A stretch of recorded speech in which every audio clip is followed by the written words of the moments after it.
আসসালামু আলাইকুম ওরহমতুল্লাহি ওবরাকাতু।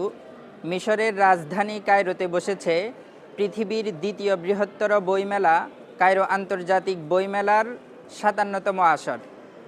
এই মেলাতে পৃথিবীর ৮৩টি দেশের ১,৪৫৭টি প্রকাশনা সংস্থা অংশগ্রহণ করেছে, যেখানে ৬,৬৩৭ জন প্রকাশক কাজ করছেন। এবারের স্লোগান হলো মাইয়া তাওয়াক্কাফু আনিল কিরাআতি সাআতান ইয়াতাআখারু করুনান, অর্থাৎ যে ১ ঘন্টার জন্য পড়া বন্ধ করে দেয় সে শতাব্দী পিছিয়ে পড়ে। এই মেলাটি উৎসর্গ করা হয়েছে মিশরের বিখ্যাত সাহিত্যিক নোবেলজয়ী নাজিব মাহফুজকে। মেলাতে মিশরে অবস্থানরত বাংলাদেশি শিক্ষার্থীরা প্রতিদিন ভিড় জমান। প্রতিদিনের মতো আজকেও আমরা মেলাতে এসেছি। মেলাতে ৮৩টি দেশের প্রকাশনা সংস্থায় পৃথিবীর বিভিন্ন দেশের স্কলারদের বই পাওয়া যাচ্ছে, কিন্তু অত্যন্ত আনন্দের বিষয় হলো বাঙালি লেখকদের, ইসলামিক স্কলার এবং লেখকদের কিতাবও সমানতালে এই মেলাতে বিক্রি হচ্ছে। এর মধ্য থেকে অন্যতম হলো মুফতি আব্দুল মালেক হাফিজাহুল্লাহ, জাতীয় মসজিদ বাইতুল মোকাররমের সম্মানিত খতিব মুফতি আব্দুল মালেক হাফিজাহুল্লাহের কয়েকটি কিতাব পাওয়া যাচ্ছে।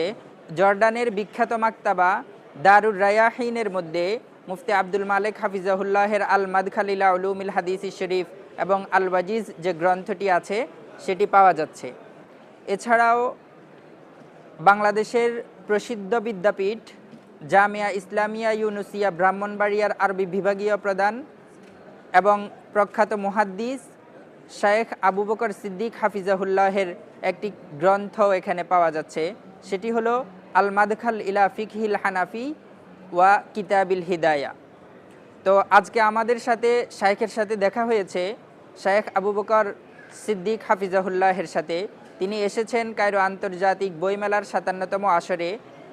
উদ্দেশ্য হলো বাংলাদেশের বিখ্যাত বিদ্যাপীঠ জামিয়া ইসলামিয়া ইউনুসিয়ার উন্মুক্ত পাঠাগারকে আরও সমৃদ্ধ করার জন্য প্রায় ১.৫ কোটি টাকার একটি বাজেট নিয়ে তিনি কায়রো আন্তর্জাতিক বইমেলাতে অংশগ্রহণ করেছেন এবং ইতিমধ্যে তিনি তার যে বাজেট এবং টার্গেট রয়েছে সে অনুযায়ী প্রায় ৪০% বই ক্রয় করে ফেলেছেন এবং আজকেও এসেছেন বই ক্রয় করার জন্য। আমরা তার সাথে কথা বলবো তিনি কি কি গ্রন্থ ক্রয় করেছেন এবং আজকে কি কি কিতাব দেখছেন এবং ক্রয় করেছেন। আলহামদুলিল্লাহ, মেলার প্রথম দিন থেকে আমি অংশগ্রহণ করেছি। এই যাবৎ আমি তফসির, হাদিস, মুতনে হাদিস, উলুমে হাদিস বিষয়ক অনেক কিতাব সংগ্রহ করেছি।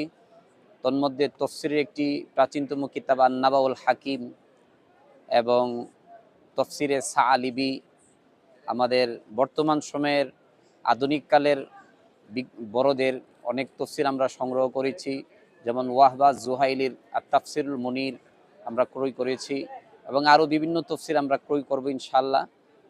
আজকে আমি কুয়েতের বিখ্যাত প্রকাশনা সংস্থা শারিকাতু দারিল মাআনিতে এসেছি এবং কিছু আমাদের লাইব্রেরির জন্য খুবই উপকারী কিছু কিতাব আমি বাছাই করেছি। তন্মধ্যে আছে আমাদের বিখ্যাত ইমাম আশ-শাফির মুসনাদ আশ-শাফিঈ রাহিমাহুল্লাহ তাআলা, আমাদের ভারতবর্ষের অনেক বড় মুহাদ্দিস ব্যক্তিত্ব জাফর আহমদ উসমানীর লিখিত ইলা উস সুনান, যে কিতাবটি আমাদের ফিকহে হানফির হাদিসগুলো জানার জন্য খুবই উপকারী।